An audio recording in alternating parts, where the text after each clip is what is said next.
आज व्यास पूर्णिमा का महोत्सव है जो पूरे भारतवर्ष में मनाया जाता है। यह सांप्रदायिक महोत्सव नहीं है, क्योंकि जब सांप्रदाय महोत्सव होता है किसी संप्रदाय का तो केवल वे ही लोग मनाते हैं। आज भारत भर के सभी वैदिक संप्रदाय, एक स्टेप आगे जाकर के कहता हूं, अवैदिक संप्रदाय। अवैदिक संप्रदाय इसलिए बोल रहा हूं कि जो निरीश्वरवादी संप्रदाय है वे भी गुरु को तो मानते ही है।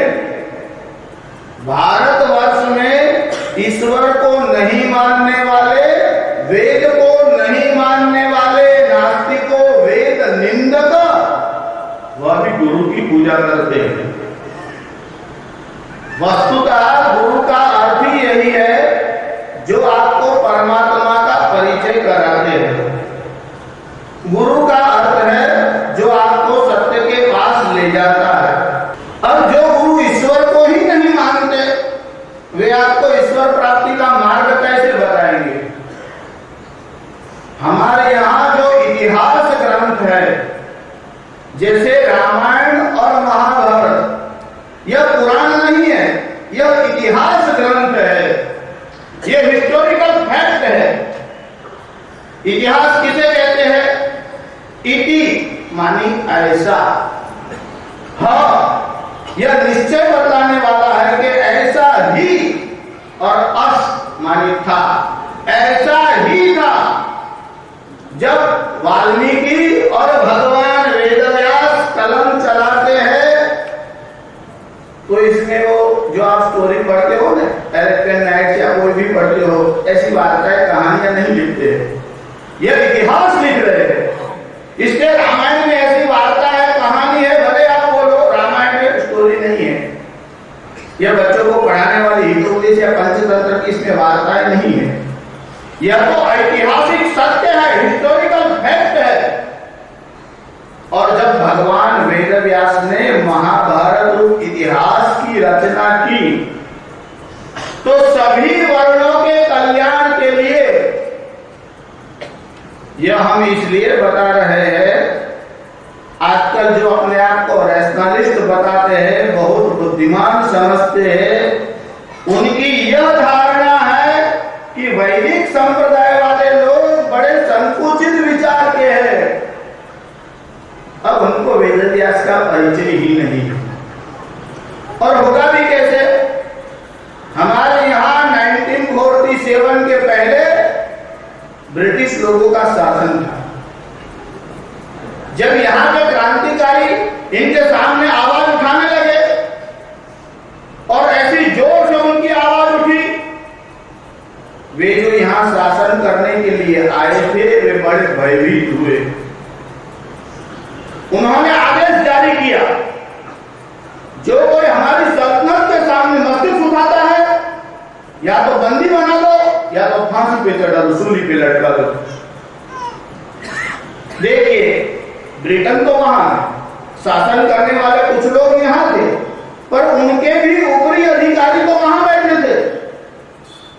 उन्होंने लंदन में एक मीटिंग की और यहां शासन करने के लिए जिन लोगों को नियुक्त किया था उनको बुलाया और कहा कि हम कारागृह में डालते हैं, सूली पर चढ़ाते हैं, तो भी ये लोग भयभीत नहीं होते। इसका कारण क्या है? मौत से नहीं डरते ये क्रांतिकारी, और एक को और ज्यादा देते हैं। तो हमें इसकी वजह जाननी है कि इसमें कारण क्या है।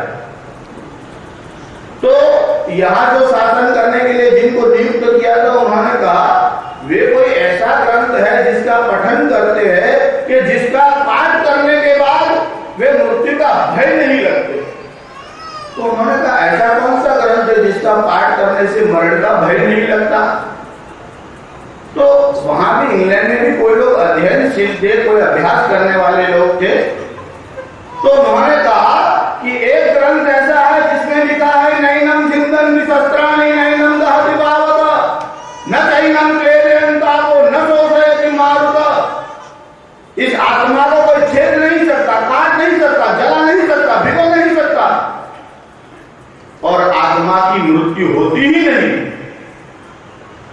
वे जो बैठे थे लाल मुजफ्फर, उन्होंने कहा इस ग्रंथ को जब्त करो और इसके लेखक को गिरफ्तार करो। तो वे जो अंग्रेज लोग थे जो कुछ इस विषय में जानकारी रखते थे, कुछ हिंदुस्तान से भी बुलाए गए थे, उन्होंने कहा कि क्षमा करें, लेखक को तो 5000 वर्ष हो चुके, इस ग्रंथ को 5000 वर्ष हुए। तो वे लोग तो आश्चर्य में दंग हो गए, रह गए कि 5000 वर्ष पहले किसी ग्रंथ में आया है कि आत्मा अमर है और अभी तक उसका प्रभाव है। तो उन्होंने पूछा कि और कितने दिन रहेगा? कहा कि हमें तो लगता है कि 5000 वर्ष क्या लाख वर्ष भी हो जाए तो भी इसमें कोई फर्क होने वाला नहीं है। एक विदेश से यहाँ शासन करने के लिए आने वाले लोग, इनके मन में यह विचार आया कि 5000 वर्ष तक कोई विचार जीवित रह सकता है, और वो भी कोई बड़े बड़े संत महात्मा विद्वान नहीं, हिंदुस्तान में भिक्षा मांगने वाले, घर घर पर जो रोटी मांगने के लिए जाते हैं वो कहते हैं आत्मा अमर है, आत्मा अमर है। यहाँ इस सिद्धांत को समझाना नहीं पड़ता, भीख मंगे भी जानते हैं कि आत्मा अमर है। अनुभूति आपको जब होगी तो होगी। पर यह बताने वाले भगवान श्री कृष्ण हैं और उनके वचनों का संकलन करने वाले व्यासेन ग्रथिताम पुराण मुनिनाम मध्ये महाभारतम। व्यासेन ग्रथिताम, यह तो भगवान वेद व्यास द्वारा, जैसे पुष्प की माला को आप ढूंढते हो, वैसे महाभारत के बीच में भगवान वेद व्यास ने जिसका संकलन किया उसका नाम है भगवद गीता। क्योंकि यह गीत भगवान के द्वारा गाया गया, इसलिए उसका नाम हुआ भगवद गीता।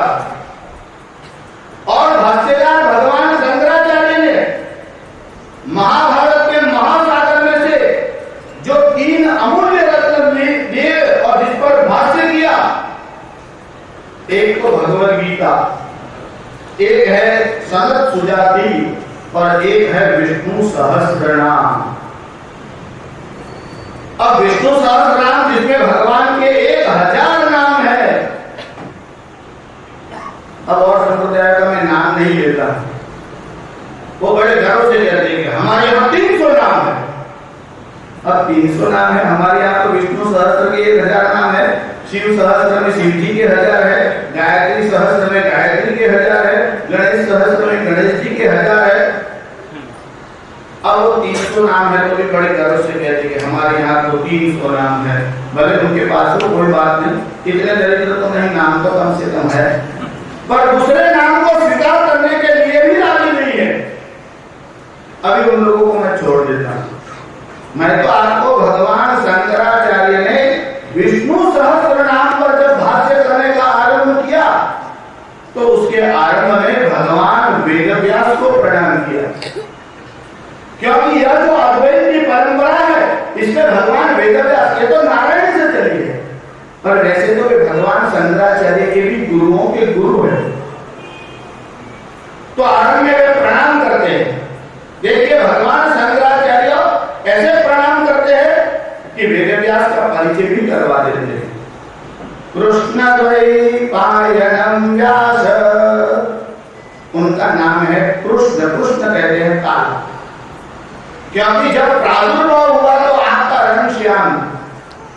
और द्वैपायन किसे कहते हैं? द्वीप, यानी दोनों, और जिसके जल है उसको कहते हैं द्वीप। और अयन माने निवास, जिसके दोनों तरफ जल है, ऐसे यमुना जी के द्वीप में जिनका प्रागट्य हुआ उनका नाम हुआ कृष्ण द्वैपायन। क्या कहते हैं भाष्यकार? कृष्ण द्वैपायनम व्यासम सर्वभूत हिते रतम। ये मानवतावादियों से जरा पूछो, वे कहते हैं कि सभी मानवों के साथ सद्व्यवहार करो। हमारे ऐसा नहीं था। क्या लिखते हैं भाष्यकार? सर्वभूत हिते रतम, सभी प्राणियों के लिए जो हितकारी है, केवल मनुष्य के लिए नहीं। और वे आरोप क्या लगाते हैं? हिंदू लोग जो है वो तो बहुत संकीर्ण है। अब कहिए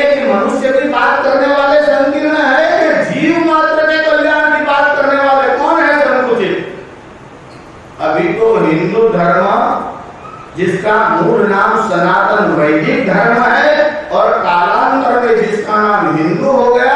अगर तुम्हें पता ही नहीं है तो मुंह क्यों खोलते हो? मुंह खोलने से पहले दिमाग का इस्तेमाल करो। हमारे यहाँ मनुष्य के कल्याण की बात नहीं, सर्वभूत हितेरता, प्राणी मात्र की, जिसके अंदर प्राण है उसको कहते हैं प्राणी। आप प्राणी से यह नहीं समझना कि मैं चतुष्पाद पशु की बात कर रहा हूं। हमारे यहाँ तो पशु शब्द भी जीव के अर्थ में आया है। जैसे भगवान शंकर कैसे है, पशूनाम पतिम पापनाशम परेशम, तो वे पशुपति है। तो आप ये मत समझना कि गाय और बैल के ही वो पति है। पशु किसे कहते हैं? जो पास में बंधा होता है। अब वेदांत की परिभाषा में तो पशुपति की व्याख्या है, अभी मैं उसमें नहीं जा रहा। हम आपको ये बता रहे हैं कि भगवान वेदव्यास सर्वभूत हितेरता, सभी प्राणियों के कल्याण की बात करने वाले, न केवल बात करने वाले, सभी के कल्याण का मार्ग प्रशस्त करने वाले भगवान वैपायन व्यास हैं। उनको प्रणाम तो करते हैं। अब आगे के चरण में क्या बता रहे हैं? ये भगवान वेदव्यास कैसे है और क्या कर रहे हैं? वेदाब्ज भास्करम वंदे। देखिए, आप कभी कहीं जाते हो, लाइब्रेरी में वेद रखे होते हैं तो आप प्रणाम करते हो। कोई लोग प्रणाम करते हैं, नाम नहीं आते। कोई लोग प्रणाम करते हैं, नाम भी आते हैं मगर ऑर्डर क्रम में नहीं आते। साम अथर्व ऐसा कुछ नाम से आगे पीछे बोलते हैं। तो भगवान वेदव्यास कैसे है? वेदाब्ज भास्करम वंदे। देखिए, भास्कर कहते हैं सूर्य नारायण। जैसे कमल जो है सूर्य नारायण के प्रकाश से ही कमल खिलने लगता है, तो वेद रूपी कमल के लिए जो साक्षात सूर्य के समान है, ऐसे भगवान वेदव्यास को हम प्रणाम करते हैं कि वेदाब्ज भास्करम वंदे समाधि निलयम मुनिम। वे संयम से युक्त है ऐसा नहीं।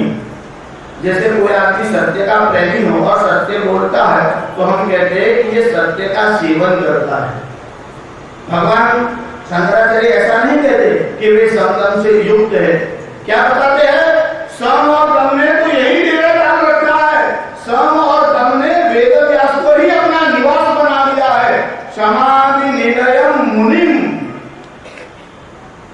देखिए, आजकल तो लोग भूखे मरने वाले को भी मुनि कहते हैं कि महीने से नहीं खाया है, ये मुनि है। 7 वर्ष तक नहीं खाता, केवल वायु भूषण करके जीवित रहता है, तो भूखा मरने से भला तो मुनि हो जाता है। मुनि किसे कहते हैं? जब भगवान श्री कृष्ण अपनी विभूति को बताते हैं तो वेदव्यास का स्मरण करते हैं, न स्मरण करते हैं मुनिनाम अत्यहं व्यास। यह जो मुनियों में व्यास मैं, जो मनन करने वाले हैं उसे मुनि कहते हैं, और ये जो मनन करने वाले हैं उसमें व्यास मैं हूं। यह साक्षात भगवान श्री कृष्ण की विभूति है। यह तो पारायण जो है वह तो नारायण ही है। इसलिए तो हम आरंभ में बोलते हैं शंकरम शंकराचार्यम केशवम बादरायणम। यह साक्षात शंकर है और ये साक्षात नारायण है। आपने सूत्र की रचना की, कौन सी? ब्रह्म सूत्र की रचना की वेदव्यास ने, और भगवान शंकराचार्य ने उस ब्रह्म सूत्र के पर भाष्य लिखा। अब अधिक परिचय तो उस पर नहीं बता रहा हूं हम। अभी तो हम आपको इतना बताते हैं कि भाष्यकार भगवान शंकराचार्य गंगा के तट के ऊपर भगवान वेदव्यास रचित ब्रह्म सूत्र को लेकर के और शिष्य के साथ बैठे और शिष्य को ब्रह्मसूत्र पढ़ा रहे थे। विषय तो बड़ा अद्भुत था। आपके से तो कोई लोग परिचित भी है, बहुत अध्ययनशील लोग भी यहाँ आए हैं। जो लोग कॉलेज में गए हैं और तत्वज्ञान का विषय पढ़ते हैं उन्हें भी पता है कि फिलोसॉफी में अगर आपको आगे कुछ जानना हो तो ब्रह्मसूत्र भी पढ़ना पड़ता है। 4 सूत्र भी पढ़ लो आप, ब्रह्मसूत्र चतुसूत्री, तो आपको लोग बड़े बड़े विद्वान भी ऐसा कहेंगे कि तो बड़ा पंडित है। अब ये परिचय बता रहे हैं पंडित जी बड़े विद्वान हैं। अब शंकराचार्य की परिचय नहीं पड़ जाए तो आपके विद्वान हो जाता है। वो गांव में उत्सव होता है, आप लोगों को पता है। कोई गणेश का उत्सव करते हैं, कोई देवी का उत्सव भी मनाते हैं। तो एक गांव में उत्सव मनाना था। अब देवी का उत्सव था तो देवी की मूर्ति लानी थी। अब छोटे गांव में तो बड़े साधन तो थे नहीं, तो बैलगाड़ी जो है उस पे वो देवी की मूर्ति है रख दी और अपने स्थान पर ले आए। अब देवी की मूर्ति आ रही है तो श्रद्धालु लोग इकट्ठे भी हो जाएंगे और सब लोग पुष्प है वो सब डालने लग गए, चावल है पुष्प है सब सत्कार करने लगे। अब इतनी सारी भीड़ इकट्ठी हो गई और लोग पुष्प मारा और पुष्प फेंकने लगे। अब देवी विराजमान है बैलगाड़ी में और जब उन्होंने पुष्प फेंके तो वे जो बैल चल रहे थे उनके पर भी गिरे। तो बैल बड़ी मस्ती में आ गया, ओ ये लोग मेरे पर पुष्प डालते हैं तो देवी की मूर्ति है इसलिए डालते हैं, बाकी बैल पर कोई डालता है। अगर आप भगवान का कार्य करने वाले शंकराचार्य का काम करने के लिए आगे जाओगे तो लोग पुष्प डालेंगे, ये तो इनकी प्रतिष्ठा है, पुष्प आप पर गिर रहे हैं। तो इन्होंने ऐसा कार्य किया है, भगवान भाष्यकार ने ऐसा सुंदर भाष्य किया है और वेद व्यास ने सूत्र ग्रंथ जो है उसकी रचना की। उसी भाष्य को शिष्यों को पढ़ा रहे और एक वृद्ध ब्राह्मण का वहां आगमन,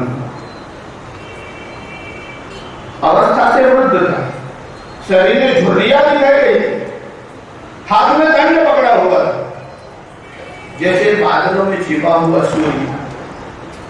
अब जैसे ही वो नजदीक आए, शंकराचार्य उस समय शिष्यों को पढ़ा रहे और मध्याह्न का समय हुआ, सूर्य एकदम सिर के ऊपर अंतरिक्ष में आ गया और उस वृद्ध ब्राह्मण ने वहां आकर के पूछा कि आप कौन हैं, आप क्या पढ़ा रहे हैं।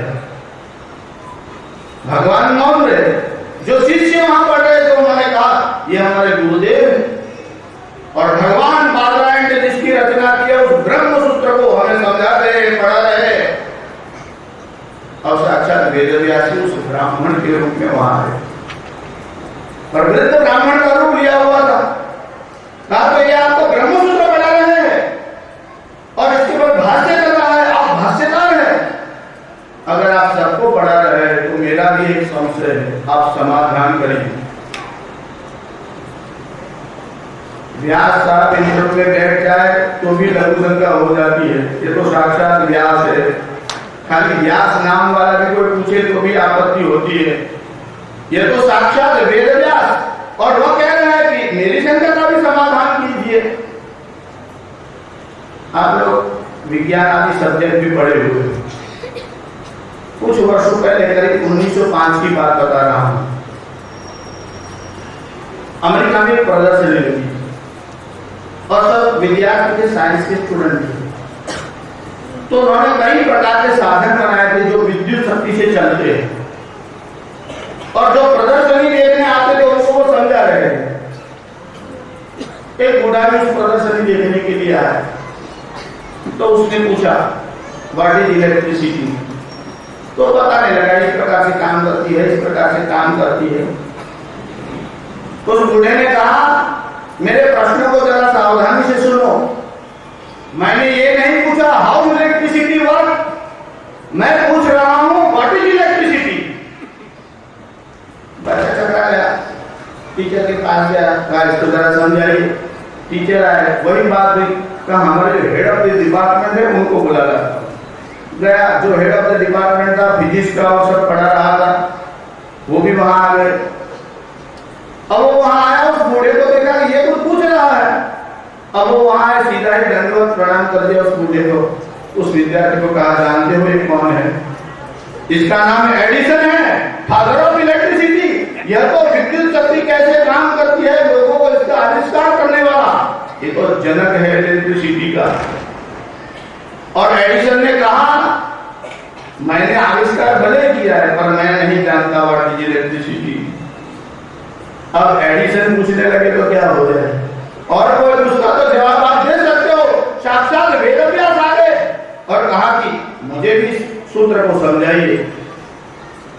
और भगवान भाष्यकार कहते हैं, क्या कहते हैं, सूत्रज्ञताहं कृतिरस्ति नो मे तथापि यत् पृच्छसि तद्ब्रवीमि।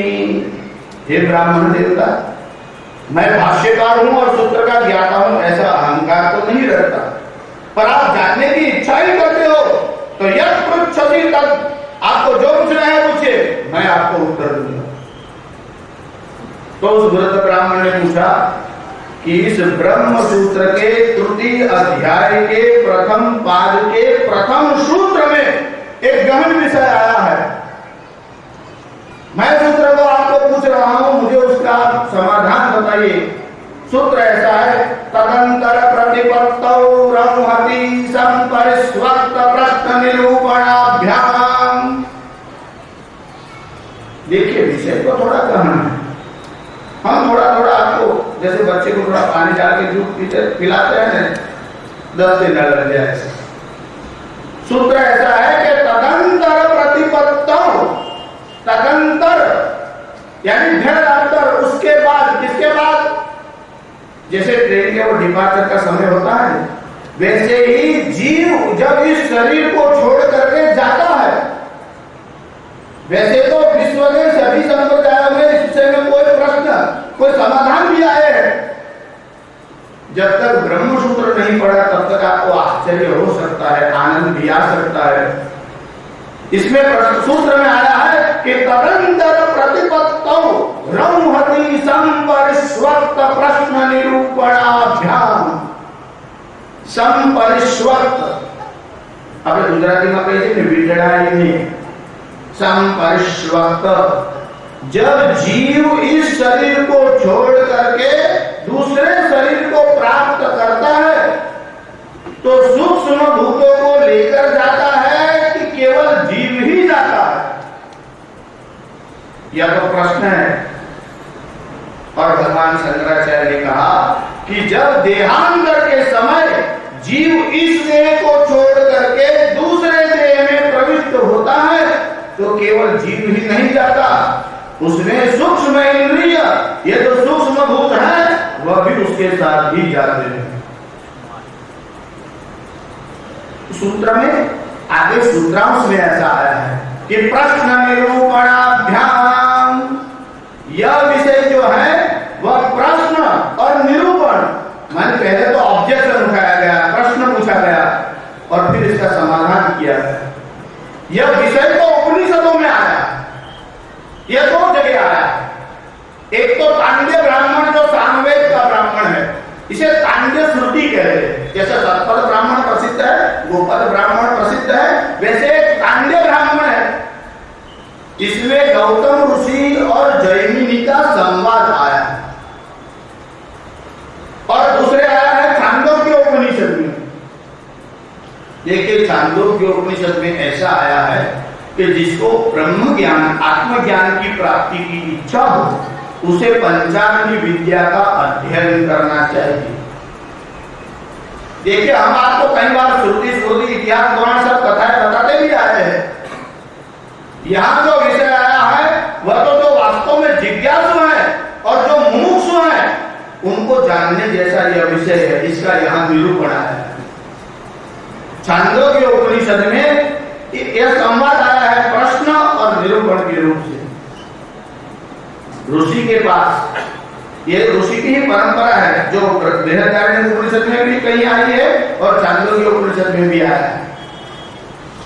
तो ब्राह्मण के पास जाता है और जो श्वेत केतु है उसका संवाद हुआ है।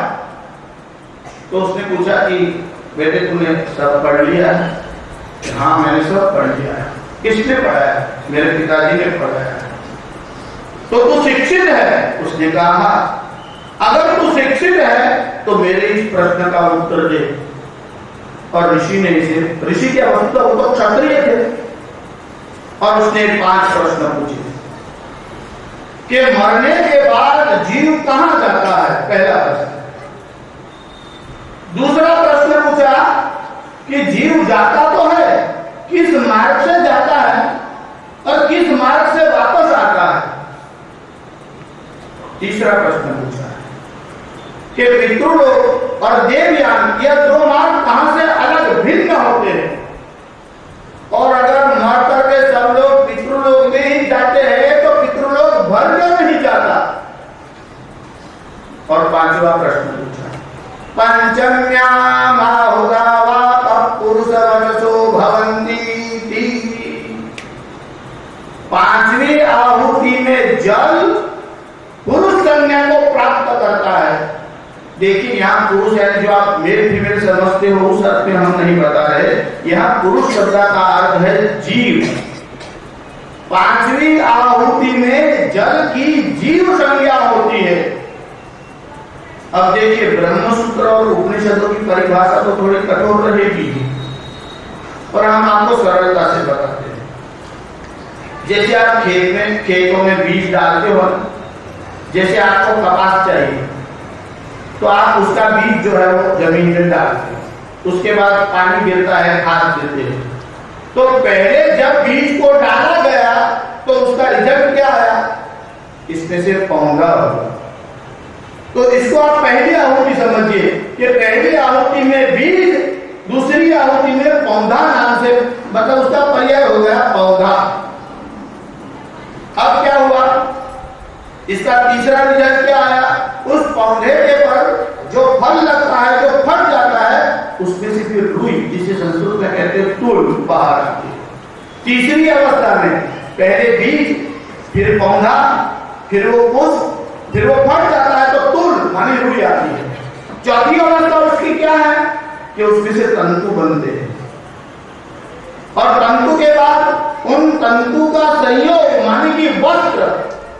तो बीज जो पहली अवस्था में था, पांचवी अवस्था में वस्त्र बन गया। इसी प्रकार उपनिषद कहती है कि यह जो जल है जिसकी आहुति दी जाती है, यानी जलमय द्रव्य कौन सा है? जैसे यज्ञ में आप दूध, दही या जो पंचामृत आदि जो आहुति देते हो, तो इस प्रकार से जब पांचवी आहुति में वह जल पहुंचेगा तो वह उसकी गर्भ संज्ञा हो जाएगी। मां के उदर में जीव जो डेवलप होता है, इसकी पूर्वावस्था क्या है? जल है। पंचम्याम आहुता वापम पुरुषवचसो भवन्ति। अब यह ऋषि से पूछ रहा है और अपने पिता को लेकर गया। मैंने इतिहास इसलिए अधिक नहीं बताया क्योंकि वो बालक पिता के पास गया था। आप तो कहते थे कि मैंने तुझे सब पढ़ा दिया है, मुझे तो 5 प्रश्न में से एक भी नहीं आया।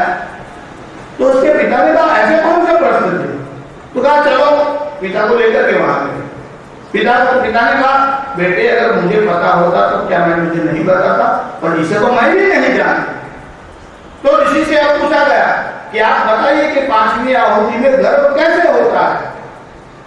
इसी का वर्णन छंदोग्य उपनिषद में आया है कि माता के उदर में जीव कैसे आता है, इसका आरंभ कहां से होता है, और देह प्राप्ति के बाद जब देह को छोड़ता है तो उसकी गति क्या और कैसी होती है। अब श्रुति भगवती उपनिषद कहती है क्या? तस्मिन् अज्ञो देवा श्रद्धां जुह्वति तस्या आहुतेः वर्षं संभवति।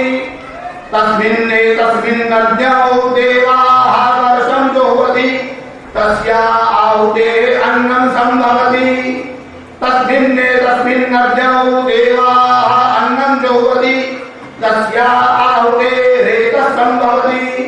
तस्मिन् अज्ञो देवाः रेतः जुह्वति तस्या आहुतेः गर्भः संभवति।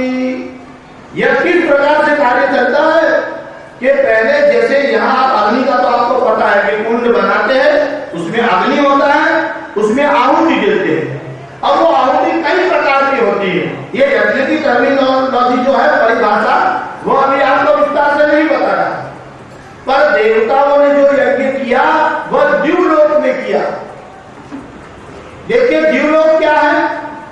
हम जहां रहते हैं उसका नाम भूलोक है, जो ऊपर है उसको कहते हैं द्युलोक, और इन दोनों का जो संधि स्थान है उसको कहते हैं अंतरिक्ष, जिसमें ग्रह वगैरह घूमते रहते हैं उसको कहते हैं अंतरिक्ष लोक। तो देवताओं ने द्युलोक में आहुति दी। कैसे? तस्मिन् अज्ञो देवाः श्रद्धां जुह्वति, श्रद्धा जो है उसकी आहुति दी। और वर्षं सोमो राजा संभवति, इससे सोम राजा है उसका निर्माण हुआ। तस्मिन् अज्ञो देवाः सोमं राजानं जुह्वति, उसके बाद उन्होंने सोम मानी चंद्रमंडल की आहुति दी और उससे वर्षा है उसका निर्माण हुआ। इसका भाष्य करते हुए भगवान शंकराचार्य ने बताया कि श्रद्धा की आहुति दी, वहां श्रद्धा का अर्थ होता है जल, जल की आहुति दी। अब जो दूसरे संप्रदाय वाले या प्रतिपक्षी या पूर्व पक्ष उठाने वाले हैं, उन्होंने कहा कि जब वेद में श्रद्धा शब्द आया है तो भगवान शंकराचार्य उसका अर्थ जल क्यों करते हैं? भगवान शंकराचार्य ने कहा कि प्रश्न में ऐसा पूछा गया है कि पंचम्याम आहुता वाप, आप शब्द का अर्थ होता है जल। पांचवी आहुति में जल जीव कैसे बन जाता है? अगर वो आहुति जल की न होती तो प्रश्न ऐसा पूछते ही नहीं, वरना तो ऐसा होता कि प्रश्न कोई और पूछ रहा है, आप उत्तर कोई और दे रहे हैं। आपको पूछा है कि रेलवे स्टेशन जाना है, रास्ता कहाँ है, और उत्तर देने वाले ने कहा जलेबी 50 रुपए किलो है। अब वो रास्ता पूछ रहा है, तुम और बता रहे हो। प्रश्न और उत्तर में कोई तालमेल तो होना चाहिए कि नहीं? अगर आप शब्द का प्रयोग किया है तो इसका श्रद्धा का अर्थ वहां जल ही होता है। तो पूर्व पक्ष का कहना है कि क्या आप तर्क से सिद्ध कर रहे हो, शब्द शास्त्र से सिद्ध कर रहे हो, या श्रुति का प्रमाण है? देखिए, भगवान शंकराचार्य जब भी कोई वस्तु बताते हैं तो वेदों के प्रमाण से ही बताते हैं। भाष्यकार ने कहा कि वहां श्रद्धा शब्द का अर्थ जल है, क्योंकि तैत्तिरीय ब्राह्मण में ऐसा आया है कि श्रद्धा वा आप, श्रद्धा ही जल है। क्योंकि जैसे आदमी मनुष्य श्रद्धा से पवित्र होता है, वैसे पवित्र होने के लिए जल का उपयोग किया जाता है। इसलिए आप पूजा करने बैठते हो तो ब्राह्मण बताता है कि जल दो और ये दोनों अंगुली से आंख और कानों में स्पर्श करो, इससे शुद्धि हो जाएगी। अब भले ही आप क्रिया करते हो, आपको पता हो ना हो कि ब्राह्मण में क्या आया है, श्रुति क्या कह रही है, पर जल पवित्र करने वाला है। तो कहा कि श्रद्धा आप, यह श्रुति का वचन है, इसीलिए मैंने इसका अर्थ जल किया। कहते हैं यह कारण नहीं है, और भी कारण है। इसलिए कि आप में कॉमन सेंस तो होनी ही चाहिए। जब यह कहा जा रहा है कि गंगायाम घोष, गंगा में कुटीर, तो क्या गंगा के जल के अंदर होगी, ऐसा अर्थ करोगे? इसका अर्थ यह समझना चाहिए कि गंगा के तट पर पानी में थोड़ा ही कुटीर बनाएगा, इतनी सेंस तो होनी ही चाहिए। तो यहाँ जब ऐसा कहा गया है कि श्रद्धा जुह्वति, श्रद्धा की आहुति दी जा रही है, तो भगवान शंकराचार्य प्रश्न पूछते हैं, मतलब प्रति प्रश्न करते हैं। जिस प्रकार से आप अन्न की आहुति देते हो तो आप हाथ में आहुति लेते हो और डालते हो, श्रद्धा की आहुति कैसे दी जाएगी? क्या हाथ को चीर करके अंदर से श्रद्धा निकाली जाएगी और फिर आहुति दी जाएगी? तो श्रद्धा नाम का कोई पदार्थ या वस्तु तो है नहीं कि जिसकी आहुति दी जा सके। इसीलिए श्रुति ने जो दूसरा वचन कहा है श्रद्धा वा आप, इसके अनुसार यह अर्थ योग्य ही है कि जल की आहुति ही दी जाती है। अब इसमें बहुत प्रश्न है, प्रति प्रश्न है, समाधान है। अभी हम आपको इतना ही बताएंगे कि पहली आहुति में जो श्रद्धा थी वह सोम बनी, उसकी सोम माने चंद्रमंडल की आहुति दी गई, उससे वर्षा हुई माने बारिश हुई। फिर वर्षा की आहुति दी गई, इससे अन्न हुआ। फिर अन्न की आहुति दी गई, इससे रेत माने सीमेंट, शुक्र जिसे कहते हैं, वह निर्माण हुआ। और जब उस शुक्र को, जो कि जलमय है, उस शुक्र को जब स्त्री के अंदर सींचा गया, तब पांचवी आहुति में वही जल गर्भ की संख्या को प्राप्त हो गया। कैसे हो गया? कर्मणा दैव नेत्रेण स्त्रियाः उदर प्रविष्टं पुंसोरेतकणाश्रय। देखिए क्या अद्भुत वचन है। श्रुति के इस वाक्य के ऊपर भाष्यकार क्या भगवान स्वयं वेदव्यास भागवत जी में लिखते हैं। इस 8 अक्षर के सूत्र में अभी जो मॉडर्न साइंस है उसको ऐसी चैलेंज और ऐसा उत्तर दिया है कि वे मुंह नहीं खोल सकते। जो लोग यह समझते हैं कि स्त्री और पुरुष के इकट्ठे होने से कोई बच्चे का जन्म हो जाता है, यह नितांत भ्रांत कल्पना है। कैसे बताती है श्रुति और भागवत जी? देखिए, एक इलेक्ट्रिसिटी है जो वायर के थ्रू पास हो रही है। आपके पास बल्ब है, आपके पास वायर है, और वायर और बल्ब जुड़े हुए हैं, और बल्ब की स्थिति भी ठीक है, होल्डर नहीं रहा, इसलिए कि इलेक्ट्रिसिटी अभी पास नहीं हुई। तो वायर और बल्ब यह प्रकाश नहीं कर सकते, इलेक्ट्रिसिटी होनी चाहिए जो शक्ति दिखाई नहीं पड़ती है। ऐसी कौन सी शक्ति है जो स्त्री के उदर में प्रविष्ट करती है? वेदव्यास बताते हैं पुंसो रे कणाश्रय, सीमेंट रजवीर्य मिलने से बच्चा नहीं होता, उस वीर्य का यह जो जीव है वह आश्रय लेता है गति करने के लिए। पुंसो मानी जीव पुरुष, रे कणाश्रय, जब वह सीमेंट का आश्रय लेता है, केवल सीमेंट डालने से कुछ नहीं होगा, बाकी तो संतान बिना कोई होता ही नहीं पूरी सृष्टि में। स्त्री है पुरुष है मिलन हो रहा है और संतान क्यों नहीं हो रहे? जब तक पुंसो रे कणाश्रय, वह भी कैसे? कर्मणा दैव नेत्रेण, अपने कर्मानुसार दैव नेत्रेण, उस जीव का जहां जन्म होना होता है तभी वह पुरुष के माध्यम से स्त्री के उदर में प्रविष्ट होता है। फिर क्या होता है?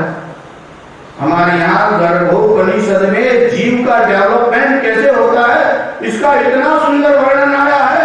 आज 21वीं सदी में भी हम उस विज्ञान को नहीं जान पाए।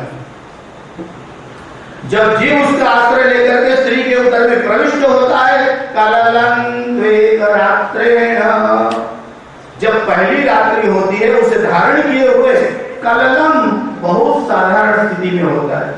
कललं रात्रेण पंचरात्रेण बुद्बुदम्, और उस जीव को प्रविष्ट हुए जब 5 रात्रि अहोरात्र व्यतीत हो जाते हैं तो बुद्बुदम्, जैसे जल का बुदबुदा होता है उतनी साइज का वो हो जाता है। दशाहेन तु करकंधु, जब 10 दिन व्यतीत हो जाते हैं तो करकंधु मानी जो छोटे बेर आते हैं उसकी साइज का वो गर्भांतर हो जाता है। दशाहेन तु करकंधु पेश्यंदम वा ततः परम, कभी कभी पेशी का जो स्वरूप होता है, और अगर मनुष्य को छोड़कर अन्य प्राणी है, कौन से? अकर्णा, जिसको बाह्य कर्ण नहीं है, पेश्यम वा अंड, यानी उसमें अंडा होता है। जितने प्राणी अंडा देते हैं उनको बाह्य कर्ण नहीं होता। इसको संस्कृत में जैसे है सस्कुली, जैसे बच्चा कोई गड़बड़ कर रहा है तो आप सस्कुली पकड़ते हो, जो कान पकड़ते हो, पर कान शब्द केवल इसका नाम नहीं है, इसको कहते हैं सस्कुली। जिसको सस्कुली होती है वो अंडे नहीं देते, गधा अंडा नहीं देता। कभी आपने देखा गधा घोड़ा गाय भैंस को अंडे नहीं देते, मगर चिड़िया जो है क्योंकि उसको बाह्य करना नहीं है, केवल छिद्र होते। पेश्यन्नम वा ततः परम मासेन तु शिरोद्वाभ्याम, 30 दिन हो जाते हैं तो मासेन तु शिरो, उस बच्चे का सिर धीरे धीरे, जैसे कली कैसे खिलती है वैसे उसमें से सिर निर्माण होने लगता है। मासेन तु शिरोद्वाभ्याम बाहुंघ्राद्यंग विग्रह, और 2 मास क्या होते ही दूसरे जो उपांग है वो धीरे धीरे बाहर आने लग जाते हैं। फिर नख, अस्थि, लोम, चर्माणी, लिंग छिद्रोद्भव, और 5वां महीना जब होता है तो गर्भस्थ शिशु है उसको क्षुधा, भूख और प्यास उसकी अनुभूति होती है। षड्भिर जरायुणाम विहित, और 6 मास व्यतीत होते हैं तो वह जो बच्चा अंदर है कुक्षौ भ्राम्यति दक्षिणे, दाई और थोड़ा थोड़ा फड़कने लगता है। अगर दाई और फड़कता है तो समझ लो पुत्र है, और बाई और फड़कता है तो समझ लो कि कन्या है। ज्योतिष शास्त्र में और भी प्रयोग ये है, अब मैं ज्योतिष शास्त्र अभी नहीं सिखा सकता, पर यह 5वीं आहुति में यह जो आहुति है जल, वह पुरुष संज्ञा को प्राप्त होता है। यह जो प्रश्न आरंभ में पूछा गया था कि तदंतर प्रतिपत्तौ रौहति संपरिष्वक्त प्रश्न निरूपणाभ्याम, के देह छोड़ने के बाद जीव जब दूसरे शरीर को प्राप्त करता है तब वह निकल करके कैसे जाता है? अकेला ही जाता है कि सूक्ष्म भूतों से परिवेष्टित होकर के जाता है। भिन्न भिन्न दर्शन शास्त्र के रचयिताओं ने भिन्न भिन्न मत बताए। एक बौद्ध लोगों का दर्शन है, बौद्ध लोगों ने इस विषय में बताया है कि केवल आत्मनः, केवल आत्मा ही जाता है और कुछ भी उसके उसके साथ नहीं जाता। देखिए, बौद्ध दर्शन के भी 4 विभाग हैं। अभी हम आपको इतना ही बताते हैं कि बौद्धों का एक मत ऐसा है कि केवल आत्मा ही दूसरे देह में प्रविष्ट होता है। हमारे यहाँ और भी दर्शन शास्त्र है, उसमें वैशेषिक नाम का दर्शन है। वैशेषिक दर्शन का मत यह है कि मन एव वा केवलम, दूसरे जन्म में केवल मन ही जाता है, न तो सूक्ष्म भूत जाता है न तो इंद्रिया जाती है। एक जैन लोगों का दर्शन है, उन्होंने कहा जीव एवोत्प्लुत्य, जिस प्रकार एक वृक्ष के ऊपर कोई सुखमानी तोता बैठा है और वो उड़ करके दूसरे वृक्ष के ऊपर बैठ जाता है, वैसे जीव एक शरीर से निकल करके दूसरे शरीर में प्रविष्ट हो जाता है। शंकराचार्य ने कहा कि तोता जब उड़ता है तो उसके पहले वहां वृक्ष खड़ा है जो यहाँ से उड़कर वहां बैठ सकता है, मगर जीव जब निकलता है तो तीसरे बॉडी तैयार नहीं रखे कि जिसमें वह घुस जाएगा। इसलिए न तो वो शीघ्र घुसता है न तो सुख की तरह घुसता है, पर 17 तत्वों से बने हुए लिंग देह को लेकर के जाता है। यह काम किसका है? यह काम प्राण का है। यह जो आपको छींक आती है, मलमूत्र बाहर निकलते हैं, मरण के समय में जो सूक्ष्म शरीर है उसको एक शरीर से दूसरे शरीर में ट्रांसफर करने का जो काम है वह प्राण शक्ति का है। यह लिंग देह क्या वस्तु है? शरीर में जो आप टेम्परेचर अनुभव करते हो वह लिंग देह के कारण।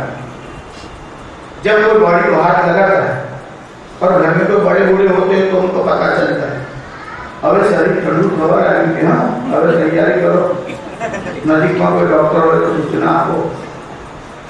जब शरीर ठंडा होने लगता है, हाथ पैर एकदम ठंडे हो जाते हैं तो थोड़ा डर लगने लगता है। और जब शरीर ठंडा क्यों होने लगता है? देखिए, गर्म अधिक हो जाए तो भी आपत्ति है, ठंडा हो जाए तब भी आपत्ति है। यह लिंग देह जो है जब बाहर निकलने की चेष्टा करता है, खाली संकल्प विचार करता है, तब से शरीर ठंडा होने लग जाता है, क्योंकि शरीर में जो उष्मा है वो उस लिंग देह की है। पर यह लिंग देह क्या वस्तु है? पंच प्राण मनो बुद्धि 10 इंद्रिय समन्वितम अपंचीकृत भोक्तोत्थम सूक्ष्मांगम भोग साधनम। 5 प्राण, प्राण अपान ज्ञान उदान और समान, मनो बुद्धि छठा मन, 7वीं बुद्धि, पंच प्राण मनो बुद्धि 10 इंद्रिय समन्वितम, 5 कर्मेंद्रिय, 5 ज्ञानेंद्रिय, यह 17 तत्वों से जो बनता है उसका नाम लिंग देह है। वह आपको चरण चक्षु से दिखाई नहीं पड़ेगा, पर इसको लेकर के दूसरे शरीर में जाते हैं। अब दूसरे शरीर में जाते हैं, इसका अर्थ यह हुआ कि पुनर्जन्म होता है। पर शास्त्री जी, कुरान में तो पुनर्जन्म नहीं आता। तो कुरान में तो क्या क्या नहीं आता, इसका लिस्ट बहुत बड़ा है, कुरान में नहीं आता ना। यह समझ जो अपौरुष है उसी को आ सकती है। पौरुष है मतलब पुरुष के द्वारा जिसकी रचना हुई है उसको इस बात का पता नहीं कर सकता। इसका कारण ऐसा है कि कोई वस्तु बुद्धि से जान सकते हो, कोई तर्क से जान सकते हो, कोई अनुमान से जान सकते हो, कोई प्रत्यक्ष प्रमाण से जान सकते हो, मगर इन सब से जो वस्तु नहीं जानी जा सकती, जिसका विज्ञान को पता न चले, बुद्धि जान न सके, मन समझ न सके, बुद्धि जहां पहुंच नहीं सकती, प्रत्यक्ष प्रमाण नहीं है, वहां तो वेद का प्रमाण चाहिए। क्योंकि व्हाट इज आफ्टर डेथ, मरण के बाद क्या होता है यह कोई कैसे बता सकता है? यह किसका सामर्थ्य है? पुण्य और पाप जो है वो आपको दिखाई नहीं पड़ सकते।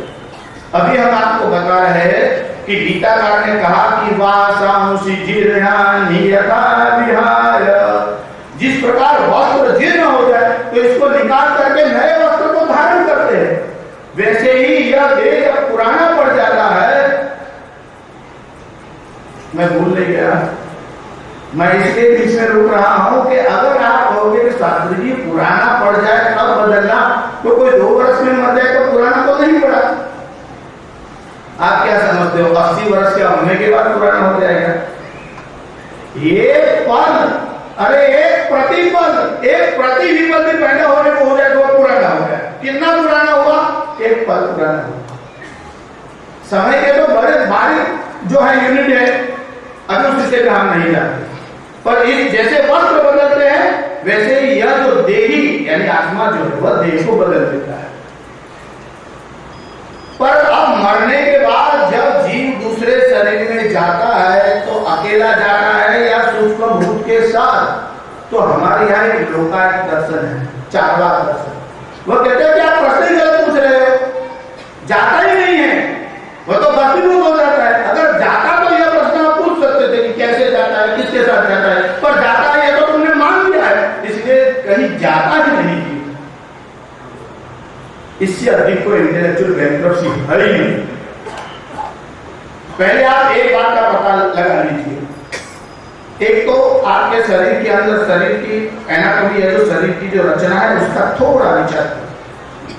इसमें ब्रेन है, अगर आप ऑपरेशन कर चीज करके देखो तो पता चलेगा कि इसमें ब्रेन है।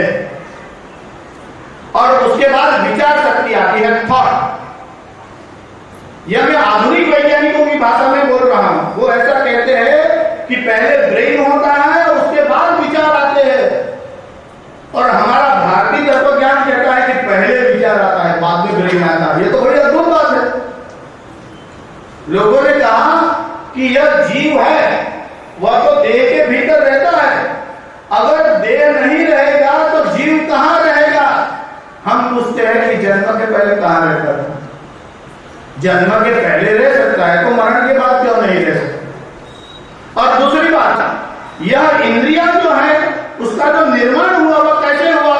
हमारे यहाँ सत्वर ब्राह्मण है, उसमें बड़ा सुंदर वर्णन आया कि ऐसी इच्छा हुई, आकांक्षा हुई कि मैं देखूं, और आंखें जो है वो प्रकट हुई। इसका मतलब देखने की इच्छा पहले, आंखें बाद में, सुनने की इच्छा पहले, श्रवण इंद्रिय बाद में। तो पहले इच्छा होती है, बाद में इंद्रिया होती है।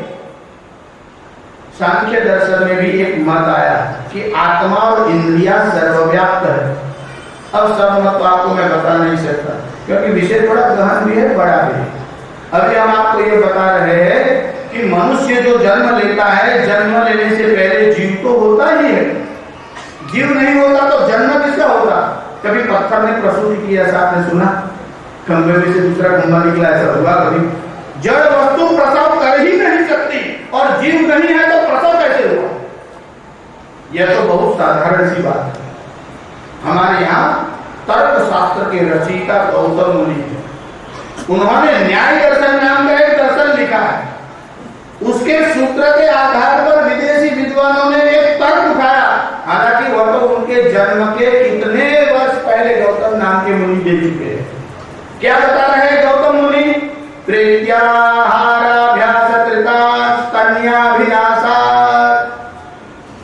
यह जो बच्चा पैदा होता है, किसी साइंटिस्ट ने आकर के उसको तालीम दी थी कि कैसे स्तनपान करना चाहिए, कैसे सीख गया? कहते हैं कि पूर्व जन्म में कई बार खा चुका है, कई बार मां का स्तन पी चुका है। पुनरपि जननम पुनरपि मरणम पुनरपि जननी जठरे शयनम, एक बार पहली बार नहीं सोया है, और कई बार पूर्व जन्म में इसका अभ्यास है। हाँ, आप माँ के वक्ष के पास तो ले जा सकते हो, मगर क्रिया कैसे सिखाओगे? तो कहते हैं कि पूर्व के अभ्यास के कारण से यह इसको आया है। तो कहते हैं कि प्रेत्याहाराभ्यास कृता स्तन्याभिलाषा, छोटे बच्चे को बिना सिखाए स्तनपान करना आ जाता है, इसका मतलब यह काम यह पहले कर चुका है। तो भी किसी को संतोष नहीं हो रहा है कि भाई आप कर रहे हो, होगा ना होगा कैसे पता चलेगा? गौतम मुनि दूसरा आर्गुमेंट बताते हैं, दूसरा तर्क बताते हैं कि अब इतनी अकल तो आप में होनी ही चाहिए। दुनिया के पढ़े लिखे अनपढ़ सब लोग बोलते हैं कि जो लॉ ऑफ एक्शन मानी कर्म का जो कायदा है वह सभी के लिए है, कर्म तो आपको भोगने ही पड़ते हैं। अब कहिए कि कोई बच्चा पैदा हुआ है और गूंगा है, अपाहिज है, अपंग है, अब तो ये पैदा हुआ, यह कर्म करने को गया था, इसको फल क्यों मिला? गौतम मुनि कहते हैं कि हम आपको एक प्रश्न पूछते हैं, नात्वताभ्यागम प्रसंगात्, बिना किए ही कर्म का फल मिल जाए, ऐसा सृष्टि का कौन सा लॉ है? कर्म किए बिना फल आ गया, बीज ही नहीं डाला और फल आ गया। क्या तुम इतने मूर्ख हो, इतना साधारण सिद्धांत भी नहीं समझते कि बिना बीज के विश्व में कोई फल आ ही नहीं सकता? है तो भूमि में गाड़े बिना नहीं आ सकता। अगर ये बच्चा पैदा हुआ है, जन्मते ही कष्ट भोग रहा है, इसका मतलब उसने कभी ऐसा कर्म किया जिसका फल ये आज भोग रहा है। गौतम मुनि कहते हैं इसमें 3 बड़ी बड़ी आपत्तियां हैं। एक तो बच्चे को बिना तालीम दिए स्तनपान करना आता है, दूसरा नागुताध्यात्म प्रसंगा और कृतहानि। अगर जन्म नहीं लेता, आपने इस जन्म में हॉस्पिटल बनाए, बहुत दान किया, बहुत पुण्य किया, बहुत जप किया, बहुत तप किया, बहुत योग किया, इसका फल तो आपको मिलेगा, आपको मिलेगा। कृतहानि, किया हुआ व्यर्थ हो जाएगा, बिना किए फल भोगना पड़ेगा और किया हुआ व्यर्थ हो जाएगा। इसलिए जो वैसी की बात करते हैं उनको पूछो पहले कि जीव अमर है कि नाशवान है। अमर है तो देह के जला देने के बाद या गाड़ देने के बाद या प्राणियों के भक्षण कर जाने के बाद जीव कहां गया? अगर कारागृह टूट जाता है तो क्या जी भाग जाएगा कि घर टूटने से मनुष्य भी टूट जाएगा? वो तो दूसरा घर बनाएगा। तो जैसे घर में रहने वाला व्यक्ति दूसरे घर में जाता है, एक घर को आग लग जाए तो दूसरा बनाता है, और घर जल जाए कभी व्यक्ति भी जल सकता है, मगर नैनम चिंतन्ति शस्त्राणि, यह तो जल नहीं सकता, यह मर नहीं सकता, यह काटा नहीं जा सकता। इसलिए जब यह मरता नहीं तो कहां जाता है? देखिए शास्त्रकार सभी प्रश्नों के समाधान करते हैं। अब आप पढ़ो ना पढ़ो, आप समझो ना समझो, वह तो आपके पर डिपेंड करता है। कहता है कि मुक्त पुरुष होगा तो, और ये भी कहा है अद्वैत वेदांत में कि जन्म नहीं है मरण नहीं है। वह तो आत्मा का जन्म और मरण नहीं है, देह का नहीं है। ये कौन से वेदांत में लिखा है? जन्म और मरण तो देह के ही होते हैं, आत्मा के तो हो ही नहीं सकते। अब जिसके जन्म और मरण नहीं है उसको मुक्त कहां होना है? मरते समय आपकी जो वासना वाली इच्छा है वहां आपका जन्म होता है। जैसी मति वैसी गति, लोकोक्ति यह सच मान कर, बाला चरण धोला ग्रहण कर, शांति अक्षय पाएगा। जो कर्म आप करोगे तब आपकी कोई वासना वाली इच्छा रह जाएगी। देखिए भगवान ने कैसी सुंदर व्यवस्था की है। आपको गाड़ी बंगला की इच्छा है, इस जन्म में कोई कारण से नहीं मिला, दूसरे जन्म में मिल सकता। आप जितनी इच्छाएं करोगे आपको प्राप्त होगी। आप कहोगे शास्त्री करोड़पति बनना है, ऐसी इच्छा करें तो इस जन्म में नहीं तो दूसरे जन्म में तो बन सकते हैं। मैं ये तो नहीं कह सकता कि आप नहीं बन सकते, क्योंकि जब शास्त्र ने वचन दिया है तो मैं मना नहीं कर सकता। इसलिए आप करोड़पति अरबपति जो भी बनना चाहे बन सकते हो, पर करोड़पति के यहाँ आपका जन्म आएगा फिर मेमोरियल चाइल्ड भी हो सकता है। करोड़पति तो हुआ मगर बुद्धि नहीं है, समझ नहीं है, कर रहा है, क्या बोल रहा है किसी को पता नहीं चल रहा है। आप दान करते हो तो दूसरे जन्म में धन मिलेगा, मगर भक्ति नहीं करोगे तो बुद्धि का डेवलपमेंट नहीं होगा। ये जो लोग आजकल सिखाने आते हैं कि दान करो, नेत्र यज्ञ करो, वस्त्र यज्ञ करो, अन्न दान करो, ये करो, इसका फल है, इसका पुण्य मिलेगा, स्वर्ग जा सकते हो, ईश्वर की प्राप्ति नहीं हो। जब तक भक्ति और ज्ञान की समझ नहीं है तुम केवल श्रम कर रहे हो, बंद दरवाजे को खोलने की चेष्टा कर रहे हो। हमारे यहाँ कर्म की महिमा बहुत है, पर आगे जाकर के जो विद्वान लोग हैं उनके लिए कहा यह तो मूढ़ लोगों के लिए, बुद्धिमानों के लिए नहीं। आप 1 करोड़ यज्ञ कीजिए, आपको स्वर्ग मिल सकता है, पुत्र मिल सकता है, पुत्र का पुत्र मिल सकता है। हाँ, लक्ष्मी का हवन कराइए, आपको धन मिल सकता है। आपका विकास डेवलपमेंट ये आपका मन है तो दूसरे जन्म में साथ में ही आता है। समझो कोई योग में साधना कर रहा है, यम नियम आसन तक पहुंच गया और किसी कारणवशात उसका मरण हो गया, तो क्या उसने जो श्रम किया था वो व्यर्थ हो जाएगा? अगर व्यर्थ हो जाता और दूसरा जन्म न होता तो सबसे पहले तो मैं ये सब अच्छी कर्म करना छोड़ दूं और सबको कहता लूट मार करो, दूसरा जन्म है नहीं, क्यों अच्छा करना, क्यों अच्छा करना। उनके पास ना कोई रीजनिंग है ना कोई लॉजिक है। तो आपकी वासना मरते समय जिस वस्तु में, जिस जीव में रहती है वहां आप पहुंच जाते हैं। देखिए हमारी एक थियोसॉफिकल सोसाइटी है, उन्होंने कई विषय में लिखा है जिसपे पुनर्जन्म की चर्चा है। फिर ईसाइयों ने लिखा है, और अभी अभी आजकल जो पैदा हुआ ये ब्रह्मा कुमारी वाले जो आप ऊपर है, इन तीनों ने बहुत बड़ा पागलपन किया है। वे लोगों को समझा रहे हैं कि कि आप गुठली डालते हो तो उसमें आंधी हो सकती है, दूसरा फल उसमें नहीं लग सकता। इसलिए मनुष्य दूसरे जन्म में मनुष्य ही होता है। यह थियोसॉफिकल वाले भी मानते हैं, ब्रह्मा कुमारी वाले भी सबको कहते हैं। हमारे यहाँ कहा यह गलत है। मनुष्य जो है चतुष्पाद पशु भी हो सकता है, और जो पशु है चतुष्पाद वो मनुष्य भी हो सकता है। हमारे यहाँ इतिहास है, देखिए हमारे यहाँ भरत वंश में जो ऋषभ देव जी हुए भगवान विष्णु के अवतार, उस ऋषभ देव जी को 100 पुत्र, उनमें जो सबसे बड़े थे उनका नाम भरत था। वह भरत जो थे उन्होंने अपने राज्य का त्याग कर दिया, और राज्य का त्याग करने के बाद जहां गंडकी चक्री नदी जिसको बोलते हैं, जहां पुलह ऋषि का आश्रम है, वहां वो तप करने के लिए गए। अब उन्होंने राज्याभिषेक होने के बाद राज्य का त्याग करके वहां खड़े रहकर के भगवान नाम स्मरण जप कर रहे हैं। अब वो चक्री नदी, उसका नाम चक्री इसलिए कि आप जो शालिग्राम देखते हो ना, वो उस नदी में से प्राप्त होते हैं। शालिग्राम को विष्णु का स्वरूप माना गया है। तो उस नदी में वो कटिबद्ध जल में खड़े थे और ओंकार का जप कर रहे थे, प्रणव का जप कर रहे थे। अब जब वो प्रणव का जप कर रहे थे उस समय एक घटना हुई। क्या हुआ? एक मृगली मानी हिरनी, वह जल पीने के लिए आई। अब वो उस नदी में मुंह डालकर जल पीने ही वाली थी, और वह हिरनी जो थी वो सगड़वा, उसके उदर में बच्चा। एक सिंह जो पीछे से जा रहा था उसने बड़ी गर्जना की। अब ये मृगली जो थी वो डर गई।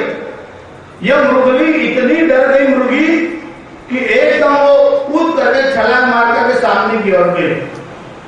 जैसे उसने अपने प्राण बचाने के लिए छलांग लगाई, उसके उदर में जो बच्चा था वो जल में गिर गया।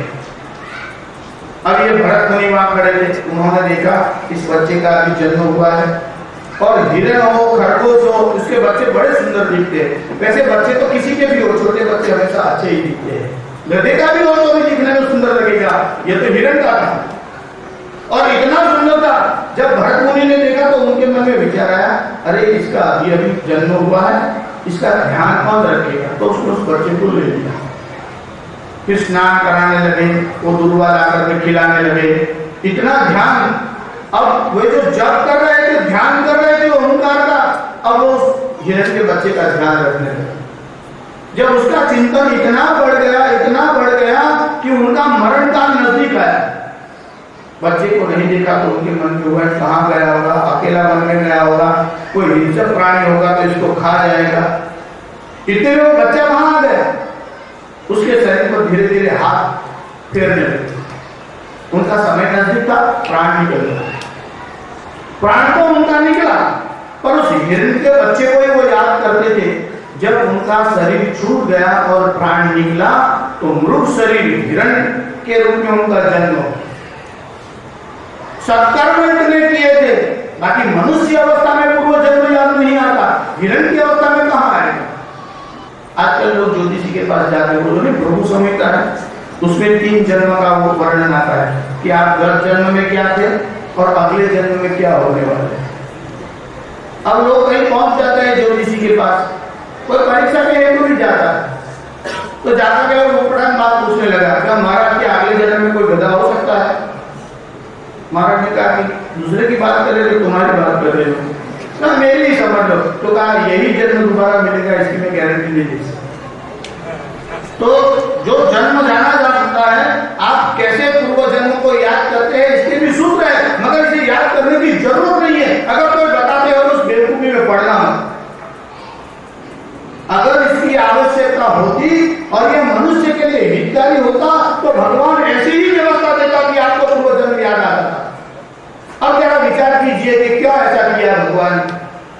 समझे मनुष्य बैठ रहा है, कोई सिखा रहा है कि चलो आगे बंद करो, अब तुम 10 वर्ष के थे, 5 वर्ष के थे, 7 वर्ष के थे, माँ के उदर में थे, अगले जन्म में। अब उसको याद आया कि अभी इसका विवाह हुआ है, वो गत जन्म में उसकी माँ थी, तो क्या होगा, उसके संसार का क्या होगा।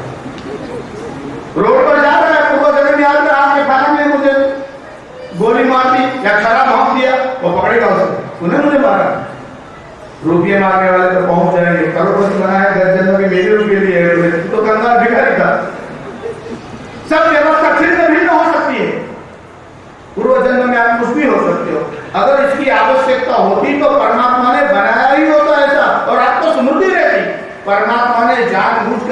बात खड़ी की है। इस जन्म की जो स्मृति है, 10 वर्ष पहले कोई घटना हुई है तो मनुष्य याद करता है उसने ऐसा किया तो मेरे साथ, बड़ा गद्दा था, बड़ा बदमाश था, अब 10 वर्ष में राम राम कर। इस जन्म की उपाधि लेकर के तो घूम रहा है, पूर्व जन्म की स्मृति होती तो क्या क्या हो जाता। इसलिए पहली बात तो उसकी आवश्यकता नहीं, कोई सिखाता तो माफ करो। वस्तुतः आत्मा का न जन्म है न पुनर्जन्म है, पुनर्जन्म देह का होता है। मैं देह नहीं हूं, चिदानंद रूप शिवोहम, यह वेदांत की गर्जना है। पर भरत मुनि जो है हिरण्य आशिक तो हुए और उनका जन्म मृग योनि में हुआ, पूर्व जन्म की स्मृति रही, इसलिए बड़े सावधान हो गए। अब उनका मृग शरीर भी छूट गया। आंगिरस गोत्र का एक ब्राह्मण था, इसकी 2 पत्नियां थी। इसकी जो दूसरी पत्नी थी उसमें जुड़वे बच्चे पैदा हुए, इसमें एक कन्या एक पुरुष। इसमें जो पुरुष था वही जड़ भरत। आजकल लोग जो बेवकूफ होता है उसको कहते हैं जड़ भरत। वस्तुतः जड़ भरत तो आत्मज्ञानी है, पर वो जड़ की तरह अंधा हो, बहिरा हो, गूंगा हो, इसी प्रकार से घूम रहा था। पिता ने चाहा इसको मंत्र पढ़ो, इसे याद ही नहीं रहता था। याद क्या नहीं रहता था, वो बता नहीं रहते किसी को, तो समझा कि ये तो पागल है, उन्मत्त है। देखिए इस देश का पहले नाम अजनाब खंड था और जड़ भरत के कारण इस देश का नाम भारतवर्ष हुआ। इस देश में प्रसिद्ध भरत 3 हुए, एक जड़ भरत, एक राम का भाई भरत हुआ जिसे सब जानते हैं, एक भरत मुनि हुए जिन्होंने नाट्य शास्त्र की रचना की, और एक दुष्यंत का पुत्र भरत। तो इस देश में भरत तो बहुत हुए हैं। भागवत जी में आया है कि जड़ भरत के पहले इस देश का नाम अजनाब खंड था। इस इतिहास में हमने आपको दोनों सिद्धांत बता दिए। एक जो कहते हैं कि मनुष्य मनुष्य ही होता है, गलत है, हिरण हो सकता है। अब इवोल्यूशन की थियरी कहते हैं कि डेवलप तो होता है, इवोल्यूशन तो होता है, मगर डिवोल्यूशन नहीं होता। उत्क्रांति तो होती है, अपक्रांति नहीं होती, यह भी गलत है। बंदर मनुष्य भी हो सकता है और मनुष्य वानर भी हो सकता है। इसमें तो प्रमाण देने की जरूरत नहीं है, खाली पार्लियामेंट की और देखो आपको सभी योनियां दिखाई पड़ेगी, सबके सब आपको दिखाई पड़ते हैं। अब वानर होता तो क्या करता, वानर की इच्छा हो कूदना है तो परमिशन लेगा, कूदेगा, पकड़ना है, खाएगा। मनुष्य जो जिज्ञासा नहीं कर सकता। मतयो यत्र गच्छन्ति तत्र गच्छन्ति वानरः, बुद्धि के अनुसार जो चलता है उसका नाम तो वानर है। और शास्त्राणि यत्र गच्छन्ति तत्र गच्छन्ति ते नरः, जो शास्त्र के आदेश अनुसार चलता है उसका नाम नर है। अब आप कैसे चलते हो, नर हो कि वानर हो, यह सिद्ध करने की आवश्यकता नहीं है। तो पहले जो है भरत जी हिरण हुए और बाद में जो है फिर से वो ब्राह्मण जड़ भरत होकर के आए। तो पशु चतुष्पाद है वह भी मनुष्य हो सकता है और मनुष्य है वह भी चतुष्पाद पशु हो सकता है। जहां आपकी आसक्ति मानी अटैचमेंट रहेगी, वासना, वहां आपका जन्म होगा। तो कोई पूछ सकता है कि शास्त्री जी रागद्वेष को सबको दिखाई पड़ते हैं, आपको साधारण मनुष्य की बात करते हो तो बड़े बड़े महात्माओं के पास जाते हैं। हमें तो बड़ा आश्चर्य होता है, जैसे साधारण मनुष्य खाता है, पीता है, सोता है, गुस्सा आता है, उसको भी गुस्सा आता है, इसको भी गुस्सा आता है। एक कभी जब करता होगा, हम भी कभी जब करते हैं। वासना इनकी भी है और वासना इनकी भी है, दोनों की वासनाओं में अंतर क्या है? देखिए हमारे यहाँ लर्नेड जिसको बोलते हैं, पढ़े लिखे ऐसे विद्वान भी हुए हैं, पर अनुभव सिद्ध योगी भी हुए। ऐसे एक सिद्ध योगी के पास एक साधक गया, कहा कि महाराज मुझे तो आपके संपूर्ण विश्वास है, मगर महात्माओं को आसक्ति होती है तो उनका क्या होगा? महात्मा ने कहा कि तूने सुना है कोई कोई बात पत्थर की लकीर होती है। अब पत्थर की लकीर क्या होती है? जो वस्तु मिटाई नहीं जा सकती उसे कहते हैं ये तो पत्थर की लकीर है। यह तो साधारण जो भोग भोगने वाले जीव है उनकी आसक्ति पत्थर की लकीर जैसी है, और जो साधक होते हैं उनकी आसक्ति कैसी है? जैसे बालू की लकीर।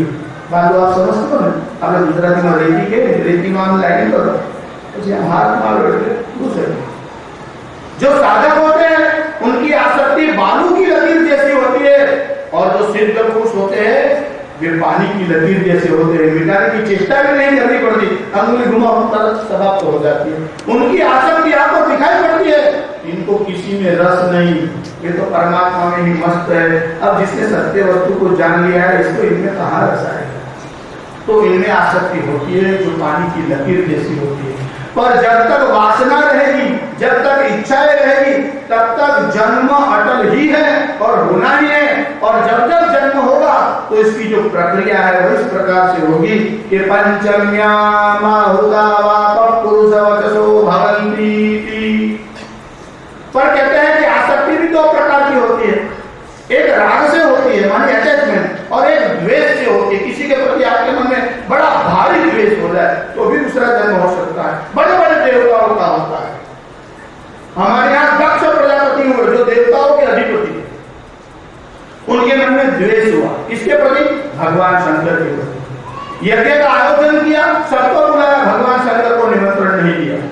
भगवान शंकर वहां है, पार्वती ने देखा कि शंकर का तो यहाँ स्थान नहीं है, तो पार्वती के मन में बड़ा रोष आया। उन्होंने अपने शरीर को योगाग्नि में डाल दिया। भगवान शंकर को सूचना मिली, सेवक गए भागते और कहा कि पार्वती ने अपना सती जो है उसने अपना शरीर छोड़ दिया है। और भगवान शंकर समाधि में, उनके नेत्र खुल गए, अपना मस्तिष्क हिलाया, जटाएं इधर उधर दौड़ने लग गई, एक बाल छोड़ा, इसमें से एक गण निर्माण हुआ। उनका नाम था वीरभद्र। भगवान शंकर ने उसको बुलाया, उन्हीं वीरभद्र को बुलवा कर आज्ञादि शीघ्र प्रयाण करो, दक्ष का यज्ञ विध्वंस करो, देवों का मर्दन मान करो। जाओ दक्ष के यज्ञ को ध्वंस करो। और वह दक्ष का सर काट दिया गया, यज्ञ हवन कुंड में डाल दिया गया। सब देवताओं ने कहा भगवान से, प्रभु कृपा कीजिए, यह तो देवताओं के अधिपति है, अगर ये किसी पशु की तरह मारे जाएंगे तो देवताओं का क्या होगा।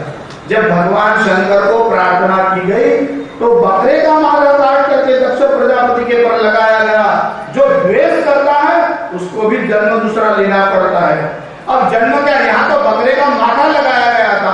यह प्रयोग तो भगवान शंकर पहले भी कर चुके थे। इस पूरी पृथ्वी पर प्लास्टिक सर्जरी का सबसे पहला प्रयोग भगवान शंकर ने किया।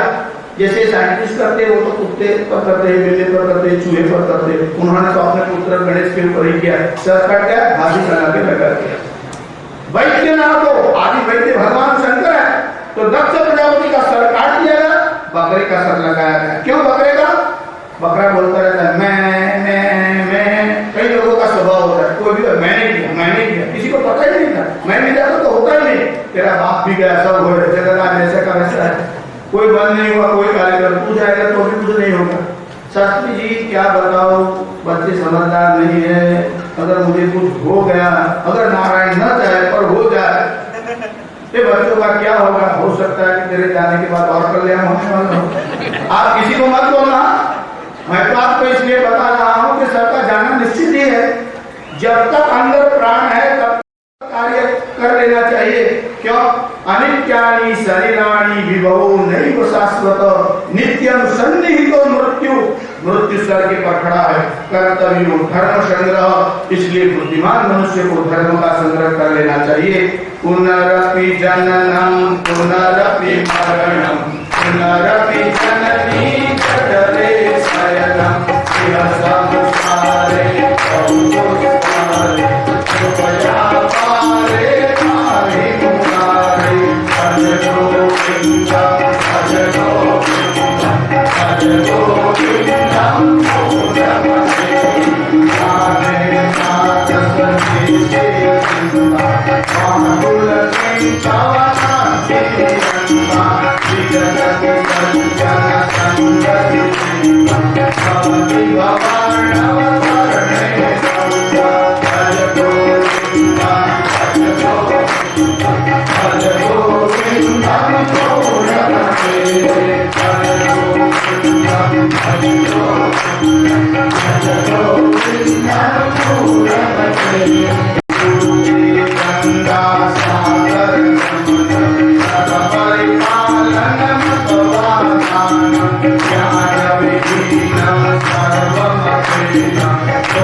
Namo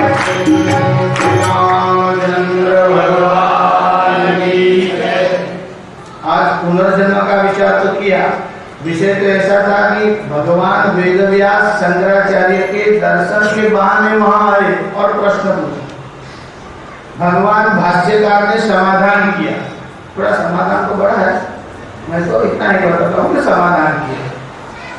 समाधान करने के बाद उनके शिष्य वहां बैठे थे, तो पद्मपादाचार्य ने कहा, प्रभु आपसे विवाद करने का सामर्थ्य तो इस पृथ्वी पर कोई रखता नहीं, और 8 दिन हो गया ये वृद्ध ब्राह्मण आपसे विवाद कर रहा है। मेरा मानना है साक्षात वेदव्यास है और कोई नहीं है। और आचार्य जी ने कहा, अगर आप वेदव्यास हैं, आपके सामने तो मुझे उत्तर प्रत्युत्तर नहीं करना चाहिए, मैं क्षमा प्रार्थी हूँ, आप दर्शन दीजिए। और भगवान वेदव्यास ने दर्शन दिए। अब ये पूछने थोड़े आए थे, मिलने आए थे, कोई बहाना तो चाहिए। कभी आपका किसी से प्रेम हो और मिलने जाना हो तो किसी को ये लगे कि मिलने के लिए आया था, आप यहाँ से जा रहा तो चलो जरा देखता रहो घर पर है। अब वेदव्यास को तो मिलने जाना है। अब बड़े लोग ऐसा बड़े बताते हैं कि मिलने के लिए आए हैं। उन्होंने कहा मेरा समाधान करो। समाधान क्या? भगवान वेदव्यास ने जो वचन कहे बड़े अद्भुत है। शंकराचार्य को देख करके उनका हृदय इतना भरा है, उन्होंने कहा कि सुखदेव जी को देखकर मेरे हृदय में जो भाव उठ रहा है वैसा ही भाव मेरे हृदय में आज हो रहा है। आपका आयु केवल 16 वर्ष का है और कार्य तो अभी बहुत करना है। मैं आपको और 16 वर्ष का आयुष्य देता हूँ। और भगवान वेदव्यास ने 16 वर्ष का और आयुष्य दिया और भगवान भाष्यकार का आयु जो है 32 वर्ष का हो गया। यह भगवान वेदव्यास की कृपा से ही प्राप्त हुआ और इनके आयु के कारण 32 वर्ष में ऐसा काम किया जो 32,000 वर्षों में न हो सका। तो व्यास जी का दर्शन और पुनर्जन्म दोनों विषयों का इसमें वर्णन आया।